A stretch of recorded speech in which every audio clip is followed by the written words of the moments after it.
हमारे दो संवाददाता इस वक्त हमारे साथ जुड़ गए।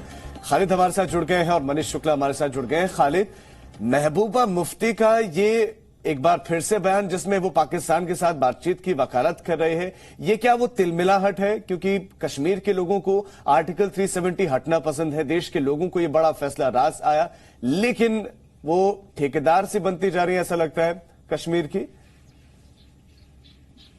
देखिए, महबूबा मुफ्ती का जो पक्ष है वो लगातार यही रहा है। जब से वो डिटेंशन से छूटी है, पहले दिन से ही उन्होंने शुरू किया है कि एक तो पाकिस्तान से बातचीत होनी चाहिए और दूसरा आर्टिकल 370 की वापसी पर लगातार पीडीपी का जो है वो जोर रहा है।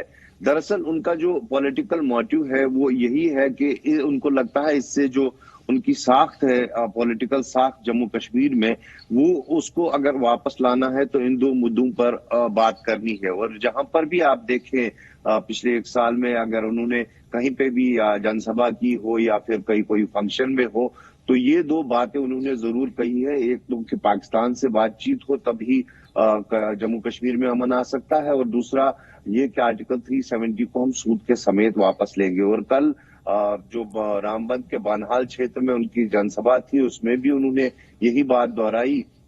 और लगातार जो पॉलिटिकल पोजीशन है उनकी पीडीपी की, उसमें से काफी नेता जो हमने देखे पिछले एक साल में वो निकलकर दूसरे दलों में गए हैं, या पीपुल्स कॉन्फ्रेंस या दूसरे कुछ दलों में या अपनी पार्टी में। तो उससे कहीं ना कहीं जो लीडरशिप है महबूबा के नीचे अगर हम देखें तो बहुत कम हो गई है। इसलिए पार्टी को मजबूत रखने के लिए उनका जो एजेंडा है वो यही रहा है कि एक तो पाकिस्तान, उनको लगता है कि पाकिस्तान से बातचीत करने में वो सहानुभूति हासिल करेंगी जम्मू कश्मीर में, और साथ ही साथ जो आर्टिकल 370 है उसको लेकर भी वो बात करती है। और लक्ष्य यही है कि जो उनकी पॉलिटिकल पोजीशन है उसको मजबूत रखें। जी, तो महबूबा मुफ्ती चाहते हैं कि उस पाकिस्तान से बात हो जो पाकिस्तान आतंकियों को ट्रेन कर रहा है, भारत में भेज रहा है और कश्मीर के युवाओं को बरगलाने का प्रयास कर रहा है। लेकिन अब वहां के युवा ये समझ रहे हैं कि उनके लिए विकास जरूरी है। जम्मू कश्मीर में सुरक्षा बलों का भी दूसरी तरफ ऑपरेशन जारी है। श्रीनगर के रामबाग में आतंकियों से मुठभेड़ हुई।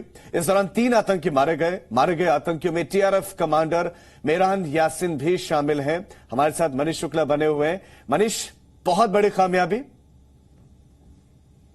या बिल्कुल, देखिए लगातार सिविलियन किलिंग हमने देखा पिछले महीने जम्मू कश्मीर के अंदर, और एक बड़ा कंसर्न था क्योंकि कोई गोलगप्पा वाला है, वो बेचारा वहां पर बिजनेस कर रहा है, उसको मालूम ही नहीं है कि उसे पीछे से कोई मार के चला जाएगा, या वो सारे लोग जो भारत के हक में बात करते हैं, जो कश्मीर के हक में बात करते हैं, उनको टारगेट किया जा रहा था। और पाकिस्तान ने ये टीआरएफ को जो बनाया है, लश्कर का एक विंग है, और इसका यही मकसद है कि लोकल जो कश्मीरी यूथ हैं उनको इस ग्रुप में शामिल किया जाए और दुनिया को ये बताया जाए कि ये उसमें हम नहीं शामिल हैं। जिस तरीके से भारत बार बार एलिगेशन करता है, ये कश्मीरी शामिल हैं और उन्हीं का इस्तेमाल करके इस तरह अटैक किया जाता है। मेहरान यासिन पिछले कई दिनों से काफी वांटेड था, क्योंकि हमने देखा कि जो 2 टीचर की हत्या हुई थी पिछले दिनों कश्मीर के अंदर श्रीनगर में, उन टीचर की हत्या में पुलिस का कहना है कि ये इन्वॉल्व था।